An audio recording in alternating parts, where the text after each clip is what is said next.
Let's talk about you and this week and even the last 8 months. You spent a lot of time in hospital rooms and hugging widows or prospective widows, and this is sad, serious, heavy weighing stuff on you. It is. It very much is. You know, I think often when I'm going into that hospital, I vividly remember my best friend who was the first LAPD SWAT officer killed in the line of duty. This is a guy who was like a brother to me. And he was killed by a man who had just killed 3 of his family members suffering from mental illness. And as soon as my friend went in an active shooter situation, he was immediately struck by gunfire. And so that image just resonates with me every day. And so when I go in, and I do view, you know, our men and women here in Detroit as my family. They go out and put their lives on the line every night. And it's troubling for me when those in leadership positions, I'm not talking about the mayor, he's been stand up, you know, the council president, stand up, supportive, and a few others, not many others. Certainly the Wayne County prosecutor, who has constantly reached out during this time to check on the condition of the officer. And those things matter. It matters to our men and women, because so many times they feel unappreciated. And there's a history here before Mayor Duggan where administrations didn't care much for this police department. I remember I was here in 1977, and after 2.5 short years, 1,500 of us got laid off like it didn't even matter. And to me, that was the beginning of what we saw as a downward spiral of the support for this police department. And so now returning back years later and seeing what had happened, you know, a city facing bankruptcy, police officers having 10% of their pay stripped away, and this notion in some way that cops don't really count. They don't really matter. And some might argue, my predecessors might say, well, Chief, that's not true. We've always cared for the cops. Well, really, ask the cops. I talk to them every single day. And so, yes, I applaud the mayor for the work that he's doing, but we have to continue to stand up, support our men and women who fight the good fight for people who live, work, and play in this city. Let me ask this then. Can we get a little more specific? I mean, you've talked about leaders in Washington, Democrat and Republican. There's no political line drawn here, but you're frustrated because your department isn't getting overt support, whereas you have felt that on the other side of, say, the Black Lives Matter issue. Let me tell you, you're hitting a home run right now, because I've been talking about this. So we have had 8 Detroit police officers shot or killed in the city of Detroit, not including Colin Rose, which would make it 9, since September of last year. That's significant. But I also say we have a community here that more than most places supports our cops. So let's flip it for a minute. Let's do a 360. Detroit police officers, let's say, shoot 8 African-American men from September to now. What would be the response? Now, I will tell you what the response would be, because the rhetoric is still alive and well. You know, people will have a tendency to paint a police department or the industry or our profession with a broad brush based on one bad incident. But you hear crickets when it's the reverse. So when we look at our city, let's just talk about our city. We have a mayor that supports law enforcement, prosecutors, Barbara McQuaid, who just left, always still calling when an officer's injured. And that does matter. But there are council people that sit in those seats who talk supporting law enforcement, but I haven't gotten a call. I haven't seen anybody at the hospital. I've seen the mayor, Brenda Jones. I've seen a few others. Gabe Leland. Gabe Leland was there last night. So, but the rest say we support law enforcement. But if that table was turned, they'd be on a protest line denouncing our police department.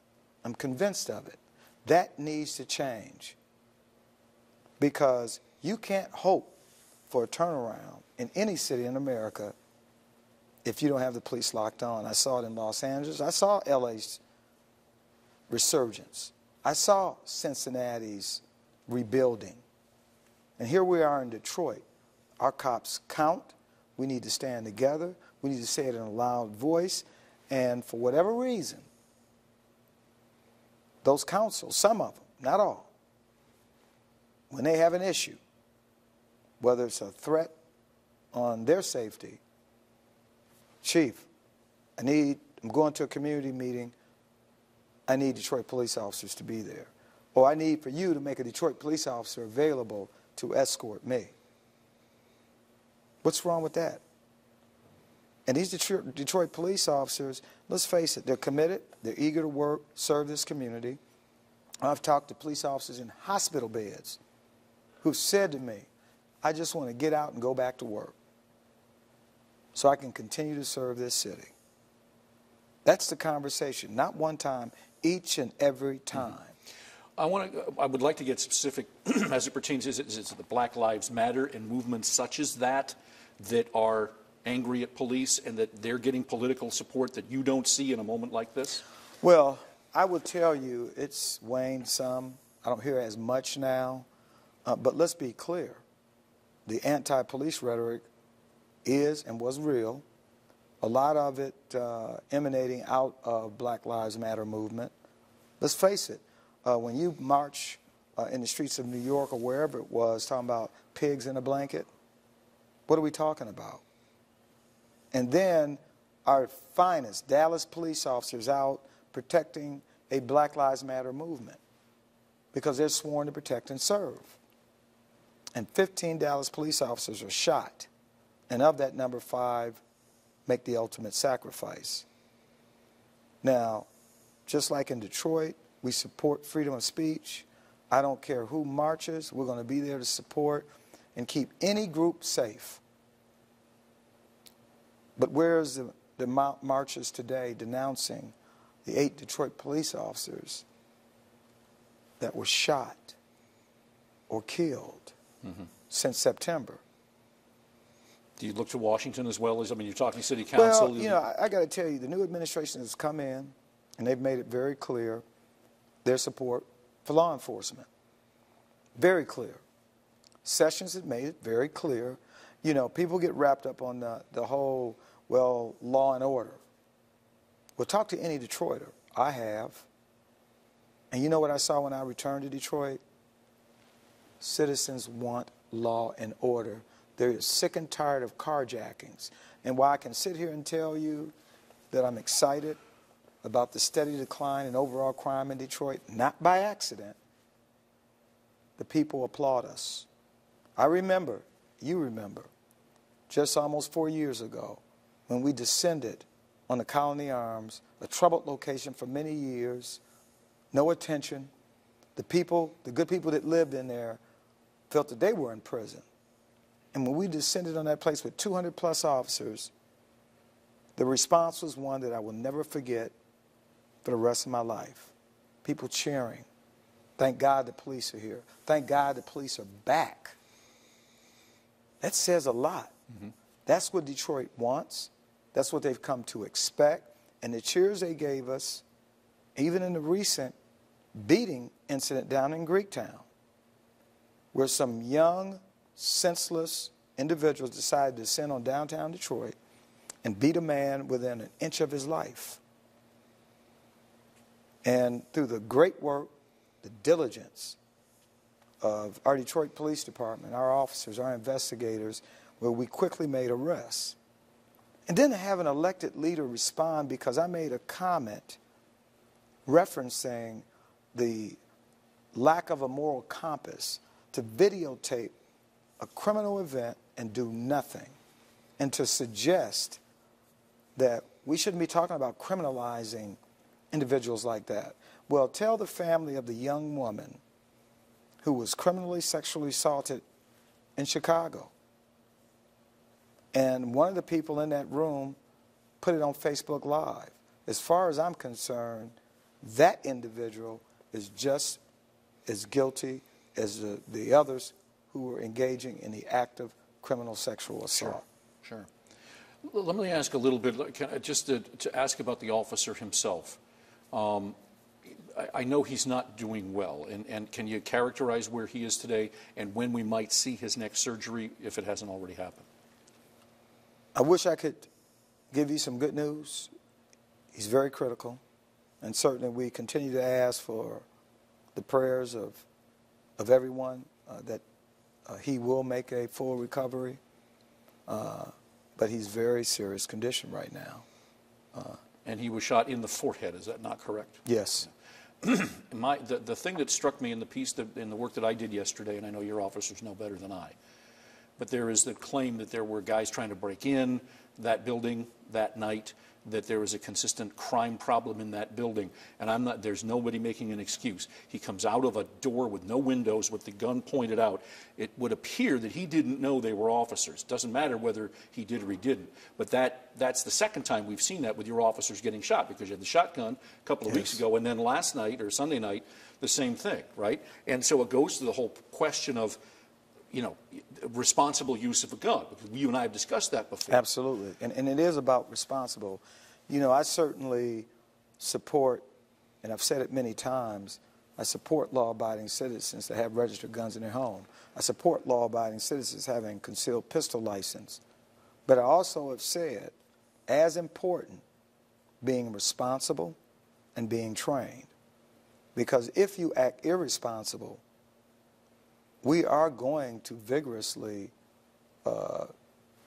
push for prosecution. Yesterday was a wild card, or Sunday was a wild card. Your officers didn't go there expecting someone to come out the door with a gun pointed at them. Well, here's the reality of our Detroit police officers. We work in a dangerous environment, probably one of the most challenging environments of anywhere in this country. I can say it. I've had the good fortune of working in other cities. They do phenomenal work here. And I had a chance to look at the video, how those officers responded seconds before the decision was made to use deadly force.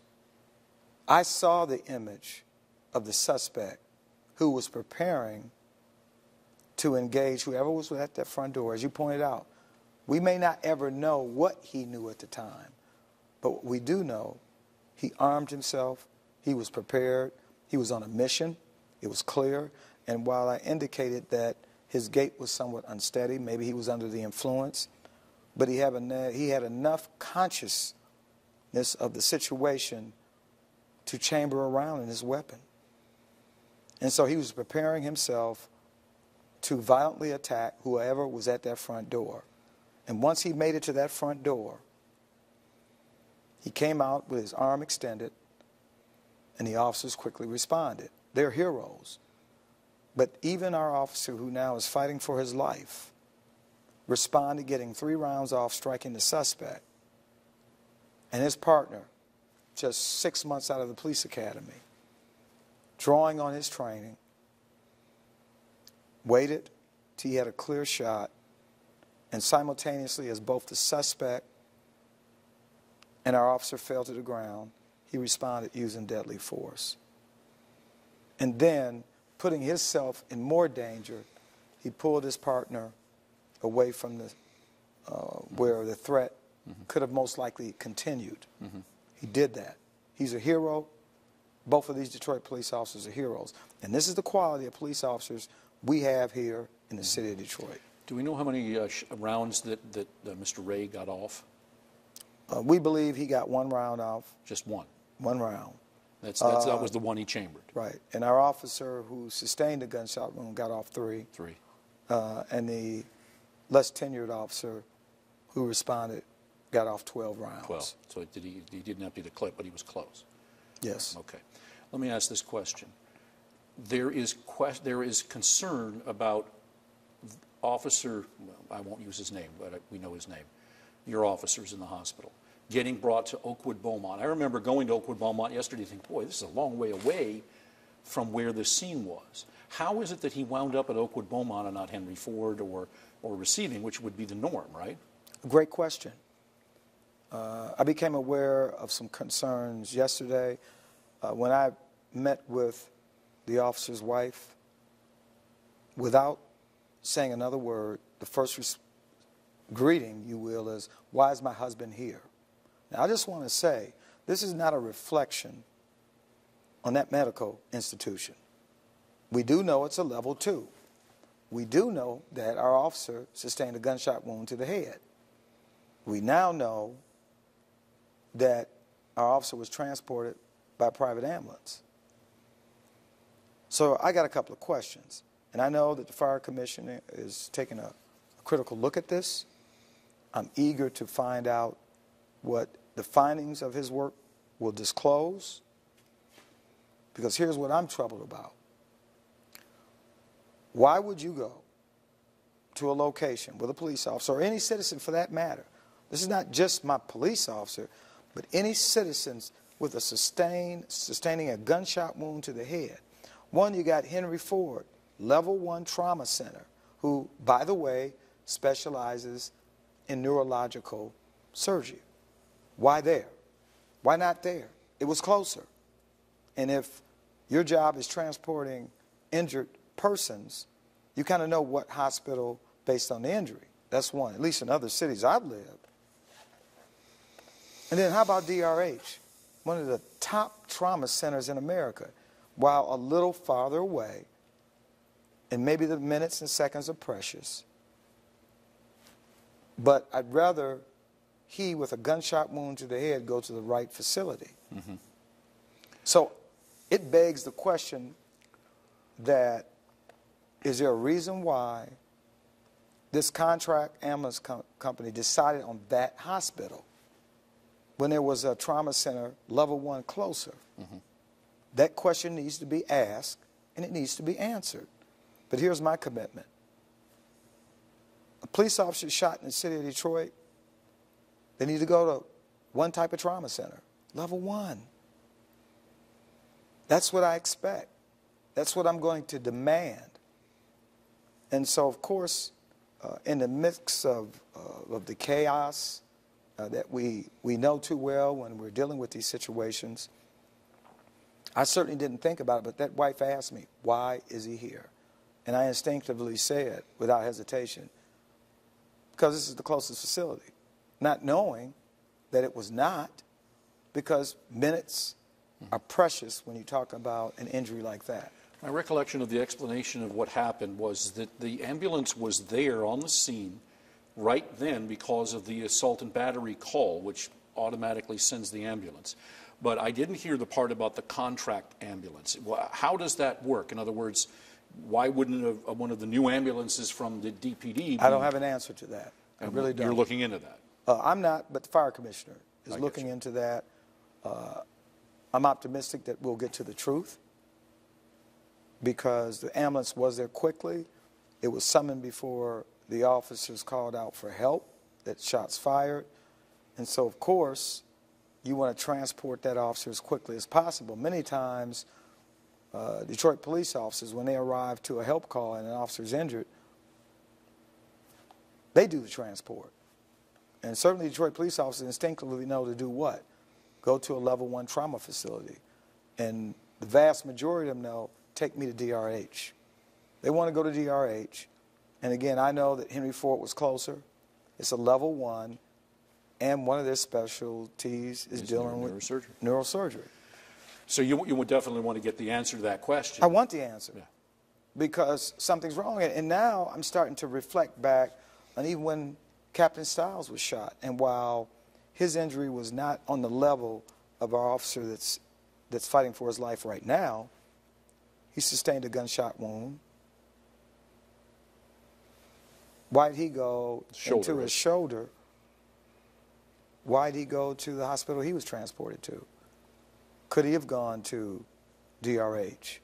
How much longer would it have been? This is worthy of a thorough investigation and an explanation. And I'm not just talking because it's a police officer or a firefighter. I'm saying that any citizen suffering from a gunshot wound to the head, why would we take that person to a level 2 when it's closer to go to a level 1? That question needs to be answered. In terms of your officers going forward, seeing this amount of bloodshed, seeing this amount of gunplay, are your officers on edge now? Is it making it more difficult to go to that, call that says this could get wacky and I have no idea what I'm facing? Does it make it tougher for them to do their job? Well, certainly with the number of incidents, you're talking about 8 in such a short amount of time, no doubt is it having an impact. Certainly we rely on training, but not just training one time in the academy, but constant training. We expect our supervisors and managers to constantly remind our officers of what officer safety looks like. And I'm talking about tactics. I'm talking about the conversation. Coming from the department that I spent the lion's share of my career, the LAPD was big on officer safety. It was stressed, it was reinforced, and even those things that I learned from years ago as a young officer and spending a lot of time in the field, it mattered. And I remember that to this day. But when I look at these two officers and how they responded, I can't look at you and say they should have done something different. And I'm not even... And I know you're not. Yeah, I'm not suggesting that. But here is the question then. The stress that these officers are under is enormous. Tremendous. And they deserve more. I have recently identified a captain, commanding officer in the police department that has training in support for officers dealing with crisis situations. We have built him in to the work because we want to make sure officers are getting timely support. We have a peer support that we didn't have when I got here.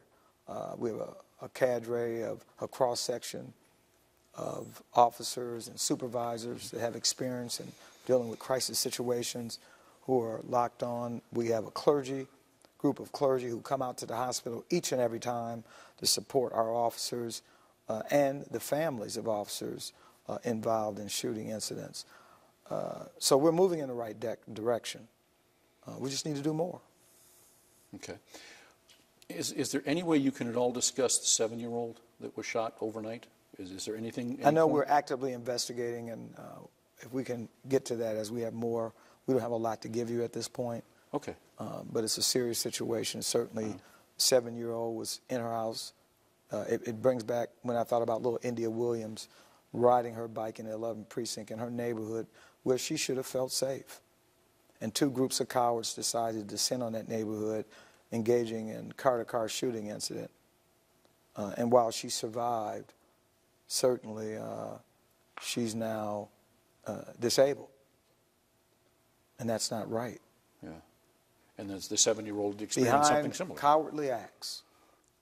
More cowardly acts.